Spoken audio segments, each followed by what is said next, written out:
Salam, salam la famille Outsider, j'espère que vous allez bien, vous êtes en paix et en santé. Franchement, surtout encore une fois avec Willou, on enchaîne aujourd'hui, Ouais, c'est la franchement. 4e de suite là. Voilà, c'est la quatrième vidéo d'affilée, franchement. Je te dis, en On plus, est nous, chaud. en plus on fait des vidéos de allez, 45 minutes, tout ça. Toi, t'as déjà vu un gars qui fait 4 mi-temps de 45 minutes? Toi, t'as déjà vu ça quelque part? Ça C'est nos existe. cartons à nous, ouais. Je te dis, on abuse.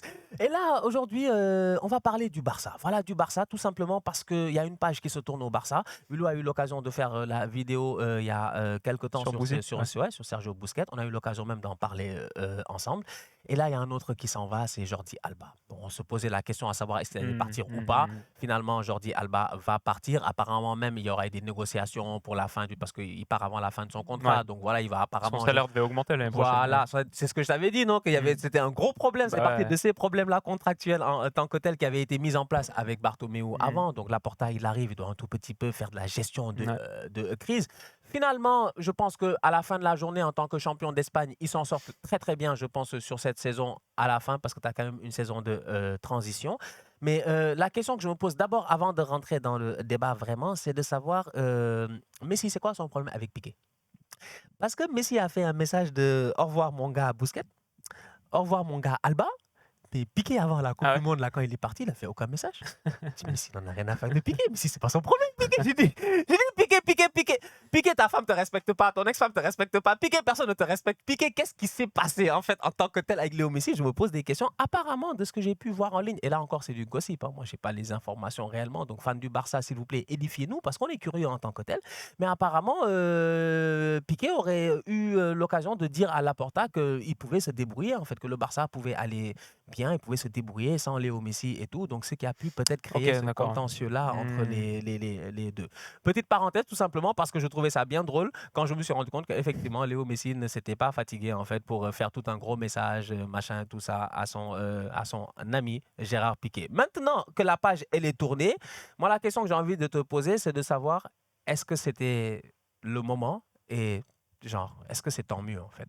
Pour, Jordi Alba? Ouais, Mmh. Jordi Alba, Busquets, Piqué. Ouais, Et le cette dernier, transition. malheureusement aussi, ça me fait mal, mais lui, c'est un tocard, en fait, faut qu'il parte, franchement, c'est Sergi Roberto. Lui aussi, il doit faire. Il fait partie de cette Il fait lignée-là. partie de ces Il fait meubles. partie de ces meubles-là, il doit partir aussi. Écoute, pour le Barça, je pense que c'est différent en fonction des joueurs et je pense que ça dépend par qui tu les remplaces. Par exemple, Alba, bah, c'est bien, Baldé, c'est Baldé très est bien. rentré cette Donc, année. c'est carré, c'est mieux, je pense, c'est pour la progression, pour la suite, par rapport au plan de jeu de Xavi, le 3-2-5 avec ce danger apporté sur le côté, et cetera. Pour Busquets, je m'inquiète un peu plus. Le remplacer Busquets à court terme, je suis un peu plus inquiet. Je pense que le rôle qu'il avait de vraiment stabilisateur de cet entrejeu-là, justement, dans ce 3-2-5, le milieu en boîte et tout. Je ne sais pas qui va venir et apporter exactement les mêmes choses que Busquets. Donc ça, je pense que à court terme, ça pourrait poser un petit peu plus problème. Je pense qu'il n'y a aucun joueur dans l'effectif actuel. On parle de Frenkie de Jong, mais c'est très très différent de Busquets. C'est surtout sur la portée de balle qu'il est très bon. Bien sûr, il est très press resistant, mais c'est pas la même distribution, sens de la passe et stabilisateur défensif aussi. Parce que Busquets, il a des grosses qualités défensives. Moins dans les grands espaces quand il faut couvrir 50 mètres dans le dos, mais sinon pour la protection de surface. Donc je pense que Busquets, ce sera un peu plus difficile à remplacer là à court terme. On verra en fonction de ce qui est fait ce mercato.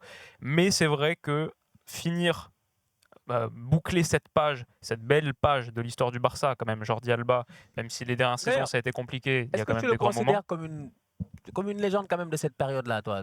Tu me dis, Bah, genre. légende, le terme est un peu fort. On en a fait une vidéo quand Ah même. ouais, c'était difficile, hein? Voilà, légende, légende, c'est difficile. Il faudra voir si. Parce que comme les dernières années, elles sont beaucoup plus mitigées, il faudra voir ce que le temps nous laisse comme souvenir de Jordi Alba. Moi, je pense Jordi Alba, je pense à des grands moments quand même du Barça. Je pense à la connexion Messi-Alba, cet Pas axe sans retrait, là. tellement dangereux, Mm. tac-tac, le 1-2, le long 1-2, comme Mhm. ça, qui est quand même qui a été tellement important sur cette période du Barça.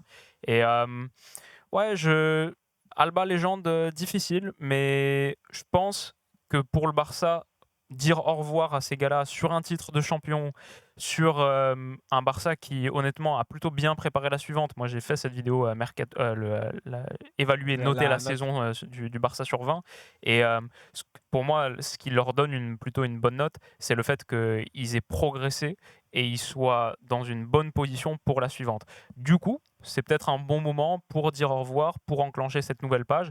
Et aussi, je crois que niveau salarial, économique, ils avaient vraiment, vraiment besoin de changer un petit peu la comptabilité, quoi. Yeah, il s'est passé énormément de choses durant ces dernières années et aujourd'hui, les répercussions, elles sont là. Le Barça est un club qui attire. La vérité, elle est là. Je pense qu'il y a Bien énormément sûr. de joueurs, de top players. Tu leur donnes aujourd'hui un Bah ouais. contrat au Barça, ils vont y aller. Encore plus cette saison que la saison d'avant. Exactement. Mais le problème, c'est qu'aujourd'hui, est-ce qu'ils ont vraiment les moyens de pouvoir tenir, machin, fair play financier, la Liga qui a des règles aussi avec Tebas de temps en temps, nous-mêmes, on comprend pas, on voit Ouais. des affaires à gauche et à droite et tout. Est-ce qu'ils peuvent tenir financièrement aujourd'hui dans les conjonctures dans lesquelles on est pour être compétitif et attirer les meilleurs joueurs? Effectivement, il fallait se débarrasser de tous ces gars-là. Maintenant que ça a été fait, moi, la question que je me pose un tout petit peu, c'est d'essayer de comprendre la contradiction de vouloir faire ramener Léo Messi éventuellement, ou en tout cas que les supporters veulent à vouloir Léo Messi. Parce que moi, tu vois, moi, par exemple, si je parle aux supporters du Barça aujourd'hui, moi, j'ai envie de vous dire franchement, quoi, les gars, à un moment donné, tu vois, quand la page, elle est tournée, je pense qu'elle est tournée. Maintenant, moi, je comprends l'idée de dire que, ouais, Léo, il n'a pas eu le au revoir qu'il Ouais, méritait. ouais. Tu vois, alors Léo méritait vraiment Ouais. d'avoir le truc. Ça. Donc ça, moi, je comprends. Mais invitez-le, il vient, il prend le micro, il dit, ouais,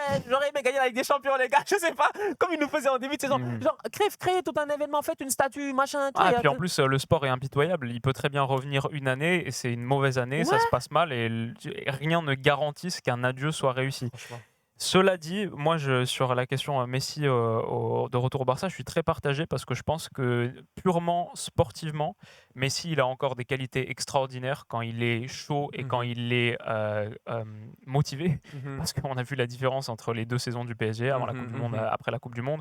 Quand le gars est motivé, frais, mentalement, physiquement, ça reste un contributeur offensif calibre élite. C'est encore un gars qui peut sortir des saisons à 20 buts, 20 passes, faire des stats énormes et avoir une immense importance dans le dernier tiers. On voit qu'il est capable encore de grandes choses quand ça va bien là-haut. Mais est-ce que c'est compatible avec cette idée du Barça de Xavi? Parce que ce que tu apportes dans le dernier tiers, ta contribution élite sur le plan offensif, bah, le Barça de Xavi, c'est pas juste ça. C'est aussi des gars qui pressent, qui contre-pressent et qui gagnent des ballons hauts et qui du coup font les efforts défensifs. Et la réalité, Messi, il n'est pas du tout capable de faire ça. Il l'a très peu fait dans sa carrière et encore moins aujourd'hui. C'est un gars qui fait que marcher sur le terrain sans ballon. Aujourd'hui, est-ce que le Barça peut animer son système et son idée, là, l'idée qu'on est en train de voir se développer sous Xavi, avec 10 joueurs qui font le travail défensif, pas 11? Parce que s'il y a Messi, il n'y en aura que 10 qui vont faire le travail défensif. Et ça pour moi, c'est une vraie interrogation. Du coup, purement sportivement, la question c'est, est-ce que la contribution offensive élite de Messi, elle contrebalance, elle équilibre le fait que défensivement il va rien faire, que sans ballon il va rien faire? Bon, bah ça c'est une question à se poser. C'est vrai que le Barça cette saison offensivement a manqué un petit peu de buts, hein. C'est surtout grâce à leur très bonne défense, leur défense extraordinaire d'ailleurs, qui remporte la Liga et qui ont fait les performances qu'ils ont fait. Mais offensivement il a manqué un peu de ce firepower. Donc tu te dis, ouais, prendre un gars comme Messi, ça pourrait être intéressant. Maintenant, il y a l'équilibre. Moi, je pense que Messi, sportivement, ça pourrait marcher au Barça si c'est dans un cadre assez spécifique de il joue 20-25 matchs, tu vois, dans la saison. Pas tout le temps, parce que même sa position, c'est aussi un débat. Genre, en vrai, si on pose vraiment le truc tactiquement, dans le 3-2-5 avec ballon de Xavi, où tu avais Busquets, Frenkie de Jong, Pedri, Gavi, Pedri. Bah, en vrai, la position idéale de Messi, c'est pas à la place de Lewandowski. La position idéale de Messi, tu vas pas le faire jouer sur le côté. Messi, c'est plus un joueur de côté, donc tu vas pas le faire jouer couloir à la place de Rafinha. C'est en vrai, la position, c'est à la place de Pedri. En vrai, c'est genre intérieur droit, un peu, genre dans le demi-espace droit pour qu'il rentre sur son pied gauche, proche de l'axe. Et t'as pas envie de sortir Pedri du 11. Non, et même tu as l'abattage que Pedri te ramène, tu as ce volume de jeu-là que Pedri et Gavi ils te ramènent. Les boys, quand même, ils sont jeunes, ils sont encore voilà, ils sont très très jeunes même d'ailleurs. Donc ça passe leur temps à courir sur le terrain. Tu as une activité qui est très très utile. Et donc effectivement, mais c'est pour cela que moi je suis d'un avis totalement contraire en disant non. Tu sais, des fois moi je dis il faut essayer de... Moi, je comprends l'aspect sentimental. Tu vois, je ne l'enlève pas. Parce que moi, si on m'avait proposé. Et ça fait partie du foot aussi, l'aspect sentimental. Imagine, on m'avait dit que ouais, Thierry Henry est parti. Vous avez perdu 2006. 2007, là, ça a été une année compliquée. Il arrive au Barça, il gagne. Mais après, avant d'aller en MLS, il revient à Arsenal. Bah, il est revenu un petit peu vite fait. Et d'ailleurs, il nous a claqué un but. Il nous a qualifié, je t'ai dit. Et tout. Il a même mis 2 buts. Quand il est venu, dans le dernier, c'était avec le centre de Arshavin. Là, puis il vient mettre le truc. C'était contre Leeds le premier? Je pense que c'était contre Leeds. Et puis l'autre, c'était en Cup. Je vois les deux. Ou un truc truc comme ça.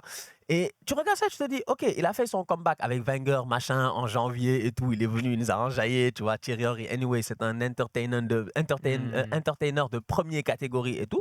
Mais en tant que fan d'Arsenal, je dis, on l'a pris, mais on l'a pris pour une période qui était rapide. Il n'est pas venu faire 6 mois, là.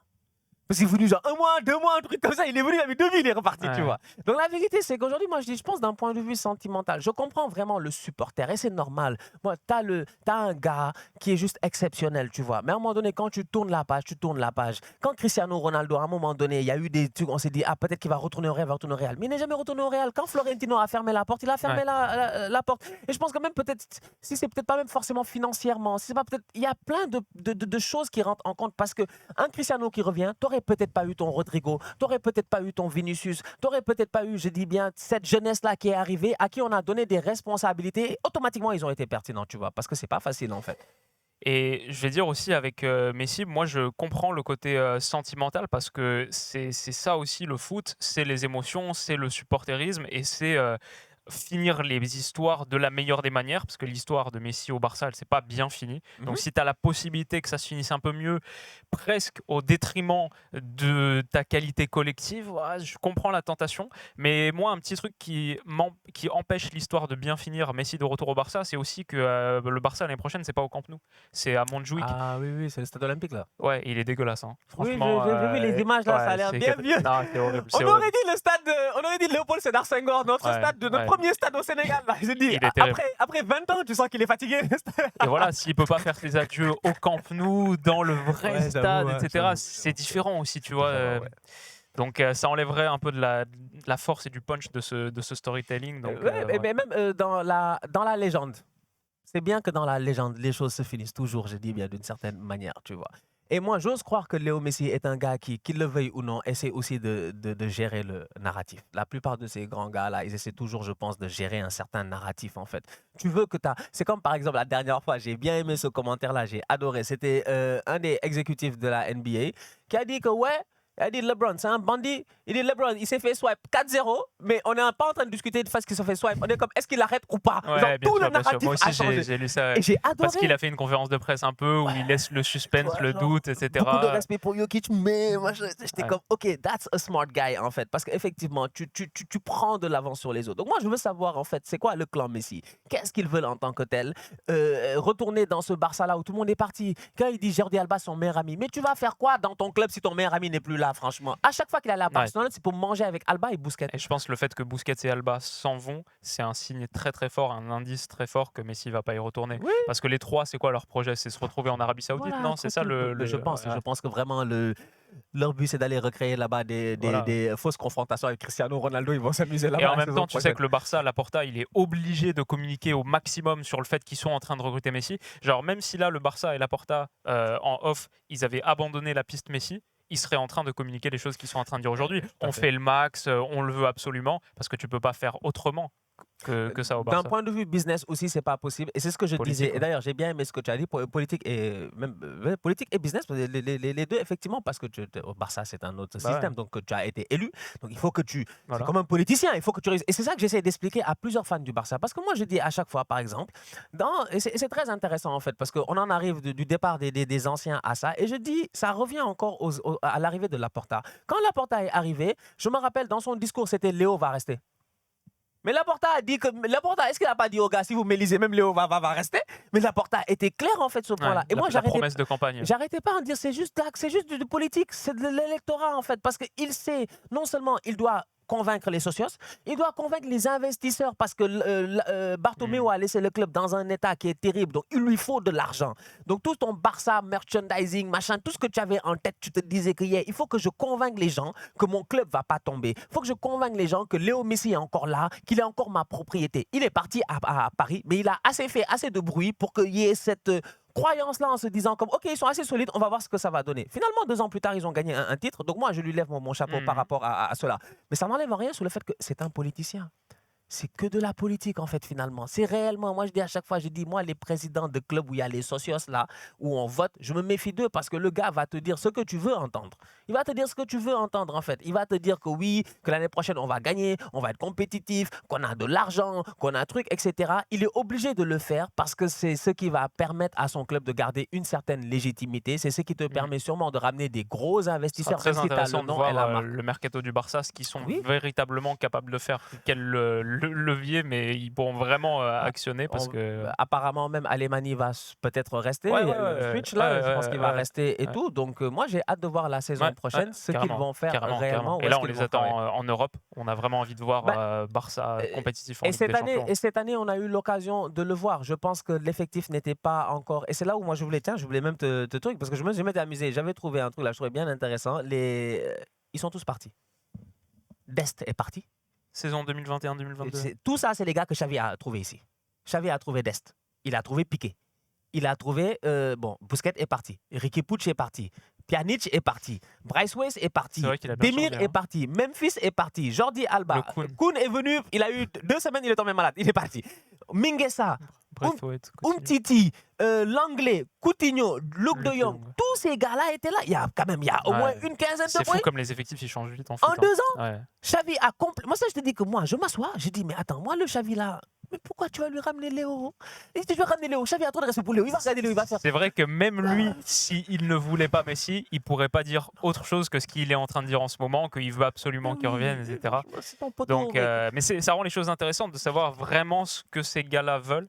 Et ouais, sur Messi, je sais pas, comme je te dis, je suis partagé parce que c'est vrai, on peut aussi faire le constat que offensivement, le Barça a manqué un petit peu de munitions. Tout à fait. Et puis, il y a les blessés aussi d'un autre côté, parce qu'aujourd'hui, tu as un effectif qui, au courant de la saison, bon, Robert Lewandowski, il a fait sa saison en bon an, mal an, ça va, on va pas trop au truc, ça va. Mais après, tu regardes ton Ousmane Dembélé qui a très bien commencé. Tu as eu plusieurs victoires 1-0. Barça Atlético, match aller, c'est Dembélé qui dévoile, tac, il frappe. Des matchs de bandits, ils ont fait plusieurs fois 1-0 cette saison et tout. Mais réellement, tu as besoin de beaucoup plus, parce qu'en Ligue des Champions, on s'est rendu compte qu'il y avait vraiment en fait des lacunes dans cet effectif-là. Et en Ligue des Champions aussi, tu avais des jeunes qui découvraient aussi la compétition. Tu avais cette transition qui devait se faire. C'est pour ça que pour moi, la saison prochaine est une saison qui est charnière en fait dans la carrière même de Xavi en tant que tel. C'est que Xavi, la saison prochaine, ça doit être consécration. Cette année, il a été champion.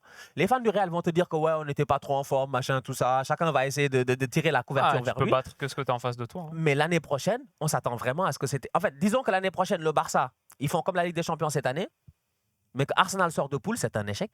C'est un échec pour vous, les gars. Sinon, on arrive l'année prochaine. Non, je te dis, franchement, c'est un échec pour moi qui est total. Le Barça, l'année prochaine, moi, dans ma conception des choses, c'est un minimum de quart de finale de Ligue des Champions. Et je rigole même pas avec ça. C'est que cette nuit, j'ai fait un rêve. Je viens de m'en souvenir là pendant que tu es en train de parler. J'ai fait un rêve. Finale de Ligue des Champions 2024, Barça-Arsenal. Oui, je sais que c'est celle que tu veux depuis un mois. Je pense que c'est le fait de l'avoir rencontré hier pour la première fois. Ça m'a rappelé sa rengaine habituelle. Mais j'en ai rêvé, ouais. On attend que je ne me pas du score. On attend que ça. Non, mais t'inquiète.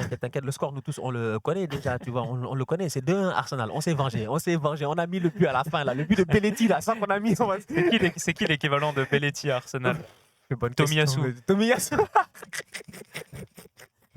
Ah, gars, on a souffert, franchement, cette année-là. Non, franchement, cette équipe-là, pour moi, l'année prochaine, ils vont devoir faire quelque chose. En tout cas, moi, je suis très, très content de voir cette transition-là, de voir ce changement-là. La seule dernière question que je me pose réellement, c'est de savoir, s'ils n'avaient pas été champions, est-ce qu'ils seraient partis? Xavi? Non, les gars. La vieille garde? Pas Piqué, parce que Piqué, c'était avant là. Bon, c'était avant la Coupe du Monde, machin, tout ça. C'était après l'Inter. Ces trucs. Mais les autres, là, est-ce que tu penses qu'ils seraient partis, genre Busquets et puis Alba? Est-ce qu'ils seraient... Parce que là, ils partent sur un high. Moi, je pense que Jordi Alba, ça qui l'a motivé. Hein. Là, il s'est dit que... Jordi, il s'est dit, si je reste tout seul ici, les petits, là, ils vont faire une... Comment on appelle ça dans, quand tu essaies de faire tomber le capitaine du bateau, là. Une révolution, quoi. Une mutinerie. Une mutinerie, c'est le mot que j'avais. Ils vont essayer de faire une mutinerie et le faire sauter, Jordi Alba. Il va venir, son casier va être fermé, il va rien comprendre. Ils vont changer les codes. Ah, c'est vrai que l'histoire, elle se termine bien pour Busquets qui lève le trophée. C'est une belle fin, pour eux. C'est ça. Et moi, c'est pour ça que je me dis que je pense que c'est la raison pour laquelle ils ont peut-être dû accélérer le truc, en se disant que ouais, on va partir cette année, on va pas essayer d'attendre et de forcer l'année prochaine un prochain truc. Et donc, c'est tout à l'honneur aussi de Xavi finalement qui va, je pense, enfin pouvoir travailler sereinement. Parce que là, maintenant, c'est comme Arteta qui est arrivé avec les Aubameyang, les Lacazette, machin. T'as trouvé des gars, ils sont là depuis longtemps. En fait, tu les as même pas recrutés, tu vois. Ils étaient là depuis longtemps. Et maintenant, ça va ça va changer. Tu as tes Martinelli et tes Saka, que finalement tu as pu forger un tout petit peu à ta manière parce qu'ils étaient encore très jeunes, même s'ils ont eu d'autres coachs. Mais moi, je vois la même chose aujourd'hui avec un Baldé qui, l'année prochaine, voilà, ils ont déjà commencé leur propagande. Baldé, je ne sais pas comment il s'appelle, la Golden Boy, machin, à nous fatiguer. Même pas, ils ont ramené Lamine Yamal qui, sûrement l'année prochaine, à 16 ans, va peut-être commencer à jouer quelques matchs en fin de saison ou quelque chose comme ça au courant de la saison ou même en coupe. Donc, tu as toute une évolution qui se fait. C'est pour ça que moi, je pense dans les prochaines années, un Barça qui, normalement, devrait être intéressant. Surtout qu'à la tête, je trouve que, OK, c'est peut-être discutable, mais je trouve que ce duo-là, Laporta, Alemany, jusqu'à présent, ça a l'air d'être assez cohérent dans les choix qu'ils font. Ils ont l'air assez judicieux aussi et Avec tout. une structure qui n'est pas évidente, un environnement comptable et financier pour le Barça, dont Laporta il hérite aussi en Bah arrivant, oui. qui est difficile. Donc, et puis même les affaires judiciaires, Negreira et tout, c'est tout un environnement J'avais même oublié ça, c'est vrai. difficile à naviguer pour le Barça en ce Non, moment. c'est vrai, Ouais. c'est vrai. Bah écoutez la famille, dites-nous en commentaire ce que vous en pensez. Dites-nous franchement les Coolers, est-ce que cette année c'est une année de la transition pour que l'année prochaine ce soit la top année? Est-ce que l'année prochaine vous allez faire mieux que cette année? Donc mieux que cette année, c'est-à-dire être encore une fois champion devant un Real qui apparemment cet été aussi il y aura du mouvement. Il y aura du mouvement au Real et on aura l'occasion sûrement d'en reparler au courant du mercato. Bref, dites-moi votre feeling par rapport à cette saison et puis aussi est-ce que Jordi Alba pour vous c'est une légende? Moi je suis vraiment curieux de savoir vous à l'intérieur de vous-même, fan du Barça. Est-ce que parce que Alba quand même, il a eu un prime quoi, 2012, 2013, 2014. Alba à un moment donné, il était trop fatigant, il était trop pertinent et tout. Les dernières années ont été très très difficiles. J'ai encore le souvenir de Jordi Alba dans le vestiaire de Liverpool là, tu vois. Ça c'est des images qui sont un peu tristes quoi, des images de En même temps, quand craquage, mais tu gagnes d'être une Ligue humain. des Champions époque MSN, forcément, ça te met quand même là-haut, quoi. C'est ça, exactement. Tu Ah, fais partie normalement. C'est vrai, hein, c'est comme Steve Kerr. Qu'on le veuille ou non, il était là quand les Bulls ils ont gagné en fait. Donc à la fin de la journée, tu as gagné un titre avec cette équipe-là, même si tu n'étais pas peut-être un des joueurs les plus, tu n'étais pas une des stars de cette équipe-là, tu vois. Donc pour moi c'est la même chose. En tout cas, dites-moi en commentaire ce que vous en pensez. Et puis un dernier mot, non? Disons que on a bien enchaîné là et maintenant on est programme quiz là. On va rentrer dans le dur du dur là. On va poursuivre un petit peu les révisions. Non, là. Entraîneur des Wolves. Entraîneur des Wolves. Lopetegui. Voilà. Baby, on est prêt. Baby, non, Zach n'est pas prêt. Zach, il ne sait même pas ce qui va lui arriver ce soir. En tout cas, j'espère aussi que vous allez apprécier le quiz. N'oubliez pas d'aller voir sûrement le replay sur la chaîne de Zach. Le live aussi sur Twitch. Donc bref, on sera là. Donc voilà, pour ceux qui l'ont vu avant ou après, sachez que nous, ça nous fait toujours plaisir. Et puis on se capte très bientôt. En tout cas, pour une nouvelle vidéo, encore en live avec Willou. On le souhaite très très bientôt. Et puis d'ici là, on continue à liker, on continue à partager, on s'abonne, on s'abonne, on s'abonne. On est ensemble, on reste en santé, c'est le plus important. Tous outsiders, la famille.